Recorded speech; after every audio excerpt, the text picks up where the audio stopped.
Hey folks, it's Frithgar here, how you doing? Welcome back to Estancia Lapacho here in Paraguay, and you may notice that this field is now finished. We have done all of these potatoes. How did this happen, you ask? Well, it's quite simple. I recorded this episode once, and then I saved the game, and then it crashed. The recording software, I had an error come up. It wasn't actually the recording software, that's particularly robust, but I think there was a power, I had a power blip here and that's what caused it. But anyway, I've just lost the recording that I've done. I did what I thought was actually a pretty good recording. We finished the potatoes up here, well, we did most of them. We've sold some silage down over here. Now, the reason that I didn't just go into... You're probably saying, well, why don't you just go into your Farming Simulator folder and restore the previous save? I could do that. I could, and then we could do this again. But I felt that, well, actually, it's not going to affect... I felt that it was a good episode that I did, but it's not the end of the world if we just skip forward and we just finish this up. So we've got potatoes done. We did see the potatoes being done a bit in the last episode, so you have missed out a bit of that. I was doing some other messing around with selling some silage over there, and then there was an incident. There was one incident with the truck here, and I'm going to reenact that incident just because I felt that it was quite good. But before I do that, let's go to my weekly question. Now, we have this field up here. We have carefully crafted this field lovingly, and we've gone all the way around. We've got all of this ground all the way around here. Now, we're not going to do that with the potatoes. We're doing sort of in a bit with the potatoes. But would you like me, before we finish up on this map, would you like me to do a cereal harvest here on this field? We'll go right out to the very edges and do absolutely every part of the field. If you would, then vote yes. And if you would not, then vote no, and we'll move on as soon as we've done the other bits that I outlined at the beginning of yesterday's episode. So it's your vote, it's your game. Head into the comment section down below, let us know which one you want and why, and of course don't forget to actually cast your vote in the top right hand corner. And you'll also notice that there are some potatoes that have been planted over here. Unfortunately, the big bud took it upon itself to come along to the edge here and then start planting out this side. I'm not really sure why it did it. The person who was driving it at the time has since been let go. We can't tolerate that kind of thing. We cannot tolerate that kind of behavior. It is unacceptable. So, something rather exciting happened while I was recording the last episode, and I wanted to reenact it this time, see if I can do it again, because I felt that it was quite good, and I thought that there would be some excellent comments coming from this. So I am going to deliberately do this bit again, but the rest of it, yeah, we'll just carry on. There are other things that I want to get done. Besides that, we didn't just want to do the potatoes today. There are other things that I want to do. So we'll come over to here. Before I go any further, though, let's just take a look in here. We have got the Modern Classics DLC. It's right over here. There we go. So you got like the JCB Fast Track, you got the Maxim, the Massey Ferguson, and some of you will have already noticed that I have a giveaway on the channel. Thank you very much to a gentleman from Germany by the name of Hans Schieger. He very generously donated 2 keys to the channel in order to facilitate a giveaway. So you now have the opportunity to win one of those 2 keys. I'm giving both of them being given away, but there's only one per customer. So if you win one, you're not winning 2. And I will draw the results on the 21st of May, so Monday next week you will get the final draw for this competition, and that's also when it closes as well. I advise you to enter the competition before then. Go and find the video. I posted it yesterday. It should be easy enough to find on the main channel, and give yourself a chance to win a copy of the Classics DLC. Now, what I did in this episode that I recorded, and then unfortunately it was lost into the void, was I came over here, and we'd gone over that way, and I felt that that was kind of semi-realistic going up and down there, because, you know, with the truck and everything. And then I said, well, you know what, we'll do a completely unrealistic approach to this as well.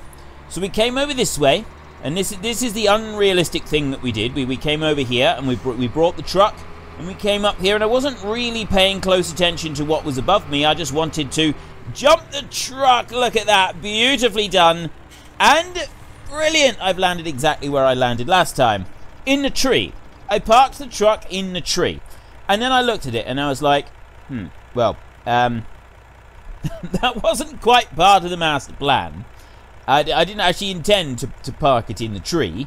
And then I got to thinking, what would happen if you did this in real life? Not necessarily this, but if you did something really, really bad in real life. Because some of you gave me stories before about some like really bad things that you'd done in the past. Like, you know, you'd driven into a fence, accidentally hooked onto a fence and ripped out a great big long line of barbed wire.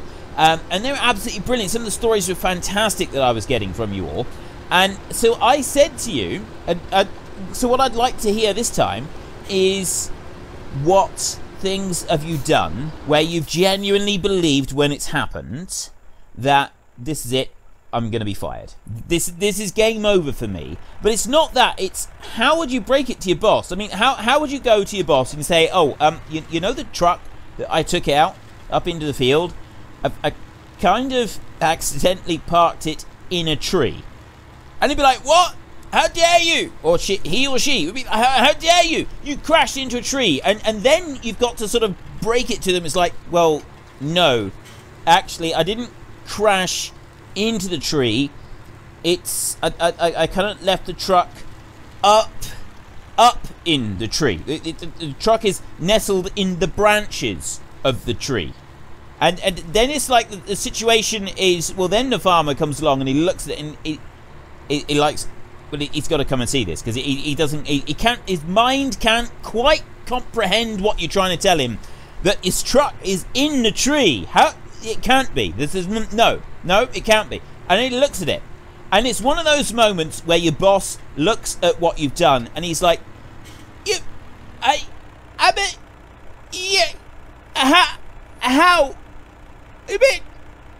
did you even? And that's all he can do for like 20 minutes. And then eventually he turns on you, his eyes glowing red like some demon from the pits of hell, demanding an instant explanation as to how you managed to get said truck up into the tree, or, you know, the equivalent of. I mean, I've seen a picture of a combine in the middle of a field broken in half. And it's one of those situations like, well, how did you even do that? How would it, well, you're a big flat field and the combine is in half in the middle of the field, or upside down in the middle of the field. I can understand at the bottom of a hill, but just in a big flat field, how'd you turn it upside down in a big flat field? How is that even possible? And similar things. So I'm curious if any of you, dear viewers, have had an experience where you've looked at it and you've thought, I got to go and explain this to my boss now. I have now got to go and persuade my boss that I didn't intentionally set out to do this. He's not going to believe me to start with when I tell him what I've done. I've got to persuade him that yes, I have actually done it, and yes, it was an accident, and yes, it would still be a good idea to keep me employed. Have you had one of those situations? I mean, not everybody's had one of those situations, and those situations, fortunately, even for those of us who do have them happen to us, they are few and far between. They have happened to me. I've had it a couple of times now where I've literally had my boss not even believe that I've done it and just thought that I was joking. So what you got to do, it makes it even, it genuinely makes it even worse, because you've got to explain to your, but you've got to, not only have you got to explain this to your boss, but first of all, you've got to try to get your boss to actually believe you've done it in the first place. And that's actually more difficult than you'd think. If your boss is, you know, immediately thinking you're joking, it just makes it worse, because you've got to persuade them that no, you're not joking. And, you know, they say things like, oh, if that wasn't a joke, I'd be so mad right now. And you're like, oh, okay, yeah, about that, how would you feel if it really wasn't a joke? I mean, let's just take things down a notch and be serious here. I mean, how would you feel? There's no easy way to do it. There really isn't. It is a really, really difficult thing to go to your boss and say, look, I've just done something that you are not actually going to believe was even physically possible unless you could actually see it. If somebody came up to you and said, I've done this, you wouldn't believe them. Well, funny story, I've just done that to your machinery. how do you explain this to your boss? I mean, I've had to do things. When I worked in the factory, as many of you know, I worked in a factory for 10 years. Well, actually, it was 11 years. 11 thankless years. It was, yeah, I didn't particularly like that job, and I've been over that, so we won't go into that right now. I'm through, I'm done, I no longer work in the factory, I no longer have to worry about it. We just come over to here and hitch on that PTO, and then we can start unload. There we go. Perfect. Right. So, yes, I had an incident in the factory where we had to apply labels to the product that we were making. I know this is part of our job. You put labels on the items that you're making. I worked in a canning factory, so I had to put the labels for the tins on, the labels for what the contents of the tins were on the tin. And so this is what we did, enthusiastically. 72,000 tins, which was about 3.5 hours of work. So we labelled up these 72,000 tins, and then when we got to the end of the run, and we were changing everything over and changing the paperwork and getting ready for the next one, that's when we realised that we'd actually got the wrong labels on the product. And you don't believe it to start with, because you've been checking this stuff, and there's 5 or 6 people have checked it over and signed to say that yes, we've done that. We've done it correctly and we used the correct number, but then you look at it really closely and there's like a 15-digit number that identifies the label, and the one we wanted, there was 1 digit different. In those 15 digits, one of those numbers was different. It was a very similar product, very, very similar, but it wasn't the same. So we had 72,000 tins of this product, and it was all useless. Every single bit of it was useless. So it was one of those situations where it can be useful, it can be used as a product that is still able to be used, but you've got to remove the labels first, which is, it cannot be done by a machine. It's not possible to remove those labels with a machine. You put them on, 72,000 cans in, 3.5 hours. It took over a month of about 20 people working on it continuously to remove all these labels, right? And that's the kind of absolute bad mess up. It's just how horribly wrong it really was, because you look at it and you know how much you've done, you know how much has gone through, and then you're looking at it, you're like, well, these numbers are the same, and then you're looking at the next product and the numbers are the same, it's the same label, and you look a little bit closely and you're like, actually, no, it's not. There's 1 digit difference there. And then you look at it and you're like, hang on a minute. And that's when you get this sinking feeling in the pit of your stomach. The pit of your stomach starts to get that little feeling, or it just starts to slowly drop down. And you're like, please tell me that we haven't just put those labels on there. And then you go frantically struggling back through all the other paperwork. You're like, look, you're doing this on the desk, right? You're literally doing this. And you're scrabbling through the paperwork, and you're looking at the other stuff, and you're like, no, this can't be happening. This can't be happening. Stop. With like 500 cans left to do. That's it. 500 left to do. And, this is like, 2 minutes work left. And then you realize what you've done. And you've just got this sick feeling in the pit of your stomach. It's like, oh no. Oh, there goes my job. There goes my employment. I'm now going to be looking for another job. I mean, I didn't end up losing my job over it. I got severely reprimanded over it, along with everybody else that was involved. But I didn't actually lose my job, which was a good thing. So, and that, there was a group of us, so it was a little bit easier explaining to the boss that, we'd done it. It's like, well, there was 1 number difference, and, yeah, we did this.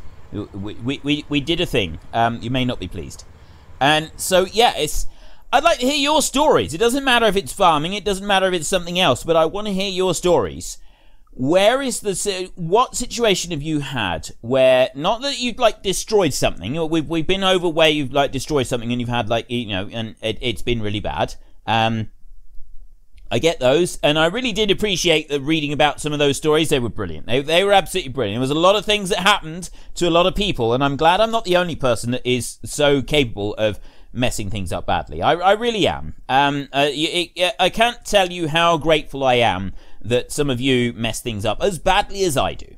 Right, we're going to use this field over here for our storage. We're going to just basically turn this field into a bit of a yard, I think. And we're going to bring that one round, and our first job is we're going... Now, this one's got to be reasonably flat. It's quite important that this one is flat. So I think what we'll do is we'll put this one all the way over here. It is a little bit away from the rest of it, but I still think that that is a better place to put it. If we put it over on that side, drop that one down there. Right. So yeah, I would very much like to hear your stories of when you have had something go so badly wrong that you've looked at it and you've been like, yeah, okay, I cannot see an easy way to explain this to my boss. I'm pretty sure that that is my job out the window. I'm never going to be employed again, because word will get around and nobody will ever employ me ever again after this. And then, how do you break it to them? I have also had a machine breakdown. Well, no, it didn't break down. I drove it into a wall. But I told you about that before. It was the mower where I mowed the field and I was on the outside. Hang on, let me just pick out this one a minute. We want... See, this one here, you've got that bit that like sticks up and you've got to back your trailers up to it, which is a bit more difficult to use because I'm planning to use like a road train with a succession of trailers, which makes me think that this one here is actually the better one because I can drive a line of trailers right over the top of it and it's going to work just fine. So what I'd like to do, if I swing that one round, I kind of want to put it like that. That would be a good spot to put it, I think. It won't let you put it over here, but that's not to do... That is because that's the point where the field is, isn't it? Something to do with... I don't know why it won't let me put it there. But anyway, it won't. So that's the important thing. That's all we need to worry about, is it won't let me put it there. But I reckon if we put it back here, it's sort of... Yeah, I think that would be alright. We could put that one there. It takes 300,000 litres of every type of crop. Just drop that one there, just like that. Is that going to work? I think that'll work. I think that'll be fine. Right, let's come out of here. And let's just go and have a little drive around. So we've got one over here for our grains. Can't really drive up with that one. Let me go up there. Right, I can drive up with that bit. Right, well, we've got the ramps. It's just that bit in the middle. But if we're driving up there with a tractor, it should be all right. I don't think that's going to be a problem. And then we got this one over here, where we can store some straw. We'll bring some straw bales up here and we'll store them up there. And again, it's not too bad at all. Maybe we ought to do something with the field here. Maybe we should run the cultivator around it and make it look like a better surface to do things on. I'm not really sure at the moment. And then there is a water supply round the back, I think, for water for the pigs. So we're just about ready to actually activate these pigs. I think we're just about ready for it. So we'll head on back and... I just want to see if we can put more fertilizer on. Actually, I don't know if we want to put more fertilizer on the potatoes. We sold some silage, and the price of the silage at the moment... Hang on, let's just go to the silage. Where are we? No. Oh, there it is. Right, silage. 449 at the barn and 385 at the biogas plant. But that one's coming up, so I reckon that we'll be able to sell it for a lot more if we let some time go by. If we let some time tick through. So what I'd like to do... is I'm going to bring this one over, and we're just going to increase the speed of the time scale so that one can start ticking through. And then we might be able to do a little bit of fertilizer spreading on the top field. We can also do a bit of fertilizer spreading up on the potatoes, and we should be getting ready very soon to actually be able to start our final harvest. Oh, there. Okay, I say we should be getting ready soon. We're ready about now. So we just slow that one down a minute. I'm just going to leave this one here a second, and we're going to jump... Oh, actually, let's see what the price has done. 393. Okay, that is coming up quite nicely, so by tomorrow morning, that we should have a pretty good rate on there. And if we look here, that one's still got a bit to go. That one's still got a bit to go. Well, these do. Yeah, and that one's now started. It's sprouted through. Okay, so if I go up to this one... There we go. And we've got a big crop that is available, so we just want to... put this one out and we can spray this field here. We're going to probably have to manually do half of this field like we did last time because there's only 2 passes and it didn't seem to like the idea of coming back the second time. I'm not really sure why. Anyway, we'll worry about that. But yeah, so I would like to hear your absolute... The moment where you... How did your boss take it? Because, like, I told you previously about when I was doing some mowing, and the mower that I was using was a brand new mower. It was the first time that mower had ever been used on that farm, just turned up, and I was the first person who got to use it. So I was really, really trusted with this. I was a teenager at the time. So, you know, it's sort of not quite so aware of how the world worked and things. And I mowed this field, and I was doing the outside round, and I walloped it into a gate post right at the very last turn around the field. I smacked this thing into the gate post. It didn't damage the actual mower itself. It was cosmetic. It was the framework on the outside of the mower. It was very obvious that it had been walloped into something. And so then I had to go back to the farm, and I had to say to my boss, I mowed the field. So I thought I'd start on a positive note. I cut the grass. I mowed the field. Excellent. Why have you come back? I caught the gate post with it, and I thought it'd be best if everybody if it was checked over first. And they genuinely thought I was joking. This is the thing. They genuinely thought I'd driven back to play a small practical joke and make people laugh. Ha ha, very funny. Now get going and go and do some more mowing. We got to get going. I haven't got time for this. So then I had to persuade them that I wasn't actually joking. I wasn't joking. I was being serious. And I had to stand there, and I had to try to persuade them that I wasn't joking. No, I'm not joking. I really have just smashed your mower into a wall. I want someone to look at it to make sure that it is still fully operational before I go and do anything else with it. And this is the bit that, you know, it really kind of annoyed me, was the fact that I had to persuade them that I wasn't joking first. And they were not happy. Oh my goodness me, they were not happy. Right, now this is the thing that I don't like with this one, is it's not going to let me do it. See? Look. You haven't completed your task at all. Keep going. It's trying to turn round because there's a tree right beside me. And that's what I don't like. So yeah, I have just missed a bit. So maybe if I carry on here a bit, it's going to let me do it. It might. It's the trees beside us that throw it. That's what confuses it. And we got a tiny... I'm going to leave that tiny strip up through the middle. I really don't mind about that. So after... Eventually, I managed to persuade them that, yes, I had done it, and no, I wasn't joking. And then they got really, really mad with me. And, like, really mad. And I think they got more angry with me because they thought I was joking to start with. And it was like, yeah, well, it was not my fault that you thought that I was joking. Right, it's not my fault that your first impulse was, well, he could be that stupid. Well, I'm sorry, but I've just proved you wrong. I can be that stupid. And, yeah, so, yeah, it didn't go well. It did not go well for anybody involved. Look, why is this not allowing me to, if I bring it over enough that I can, it stops. Keeps stopping and trying to turn. I really don't like the way it does this in this game. It's really frustrating when it does this. Look, it's going there, and now it's trying to turn around. It's going to try and tell me that it's finished and it needs to turn, but it's not going to let me keep going. There, look, see, I've got that much to do. Ooh, is it going to go up through there now? It's going to leave a little tiny strip up through the middle of the field, but it's just not going to have it. Something about the way that this version of the game works, and it really doesn't like. Somebody did explain it to me, and I didn't understand it even after it's explained. It's been explained several times now, and I still don't really understand it. So, yeah, I don't think you're going to have any luck trying to get me to understand this particular one. Why it doesn't work? Why is it not possible to sort of code it so that it does work? I really don't get it. But anyway, that bit aside, I'm looking forward to reading your stories on this particular subject. I think it's going to be highly amusing. It really is. And all of these different circumstances where you've been severely told off. I'm going to fold that one back up again. So we've done another layer of fertilizer on here. I don't think we need to worry about anymore. I mean, possibly we could do one more lot. We've got enough in the tank here. I don't need to drive it back to the farm or anything like that. If we look on here and I go to soil composition like this, yeah, we've got a double lot on there. A double lot on that one and on the grass. So we could do with some more fertilizing. So what I think we'll do is we'll go back to the truck there. And we'll drive. We're not going to start the combining tonight, because I want to get the rest of the fields ready for combining as well. We're going to lease another combine. I'm not quite sure which one we're going to get yet. We're going to pick another one, and we're going to use that one for our leasing of combines.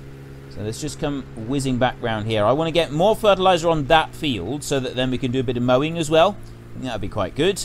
And What else did I want to do? Oh, we've started doing some work for the pigs. Okay, so we started setting some stuff up for the pigs, but we got more that we're going to need to do up there. So let's first go back up here. That's the big bird. That's the John Deere. That's the Challenger. That's the one that I want. Right. Which way do I want to go? I want to go back round that way. So let's spin round like that. And let's see if it's going to let me start spreading fertilizer on here. It might not. Nope. It's adamant that it's already got enough fertilizer on here, so we're going to have to leave that one.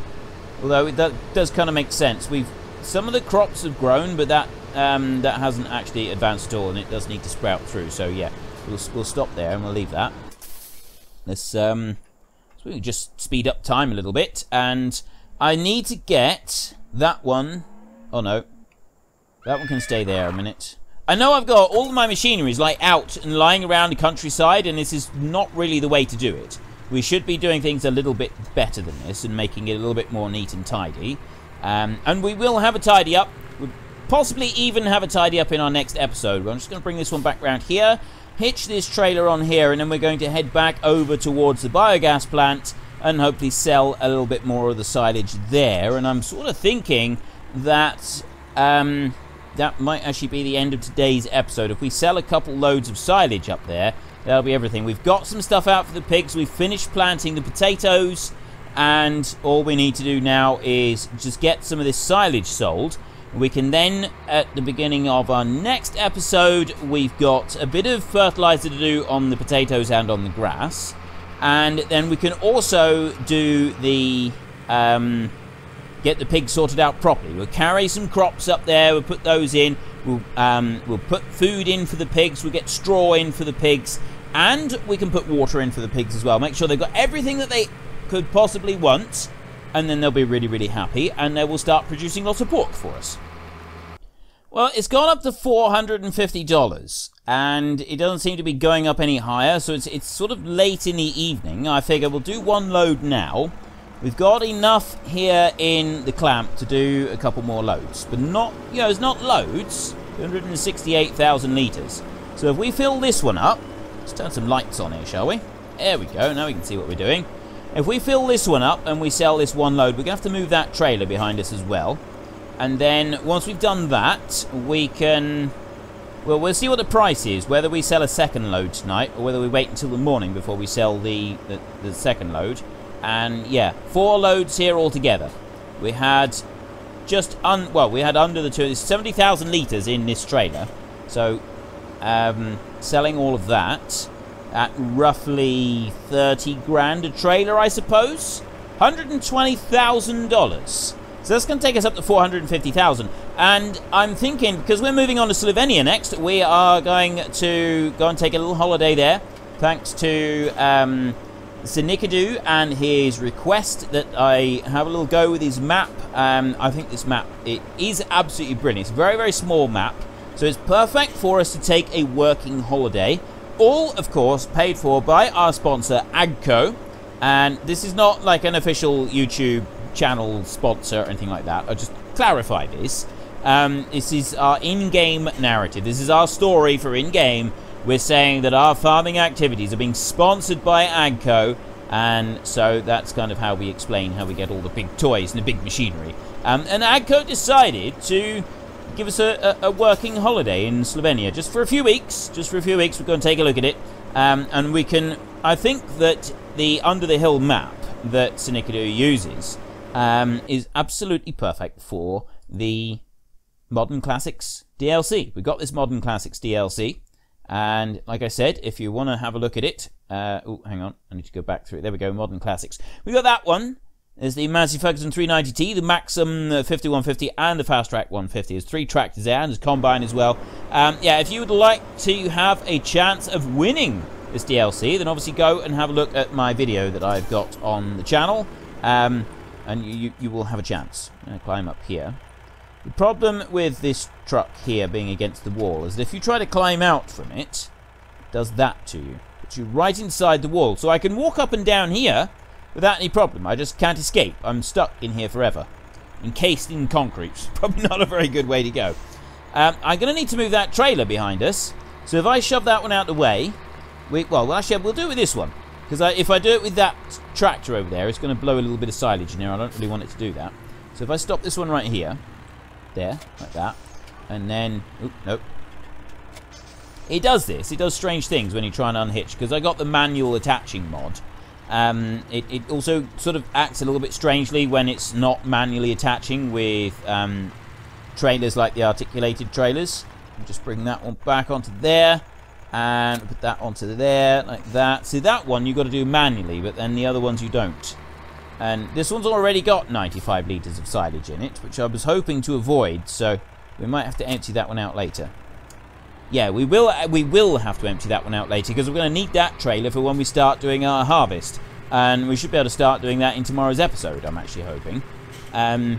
We get some combines going. I'm not sure what combine I'm going to use.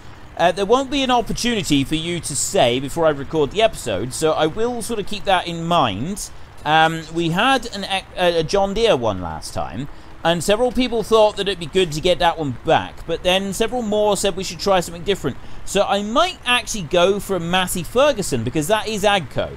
Oh, no, the Fendt. We haven't used the Fendt yet, and Fendt is AGCO, so that would actually work out quite nicely. It would make a lot of sense to go with one from our sponsor.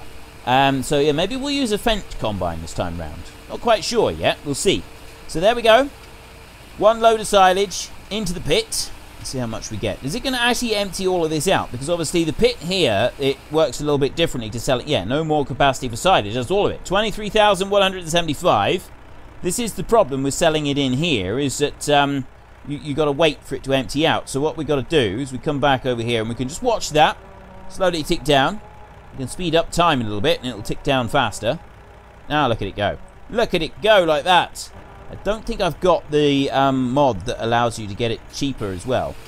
I think it changes the price before everything empties out. That's all going in. Perfect.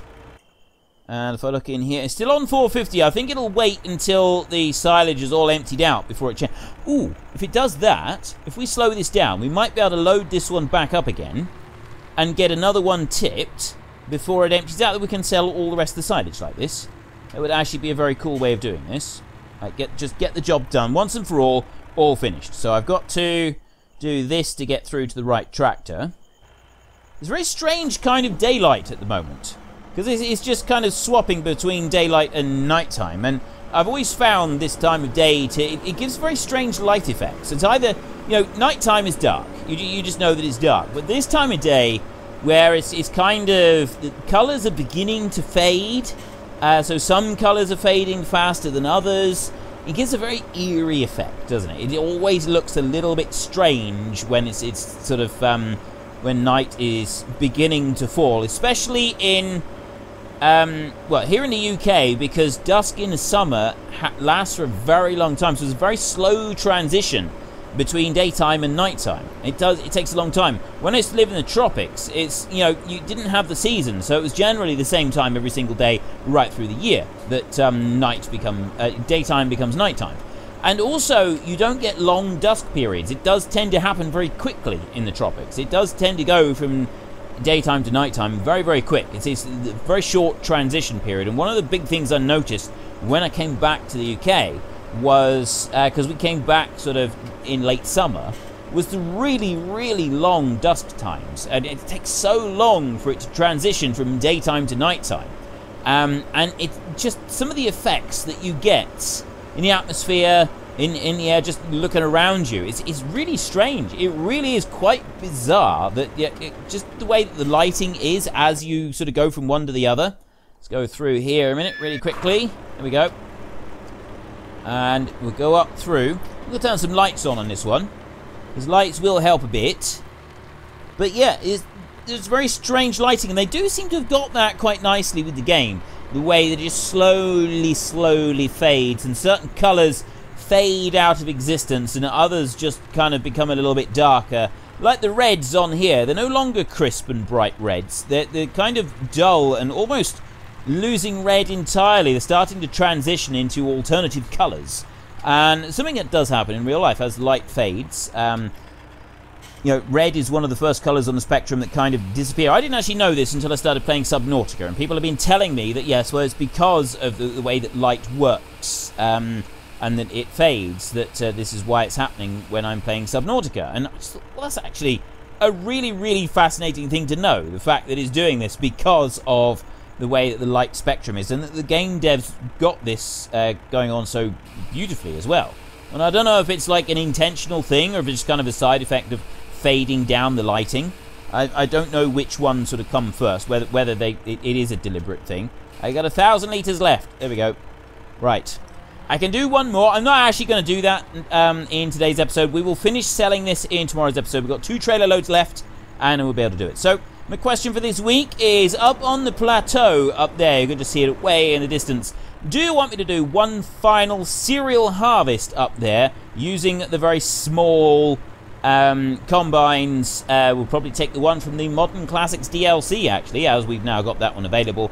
Do you want me to do a final harvest up there after I've done everything else that I planned, or just get a move on and move on to the next map? So it's your vote, it's your game.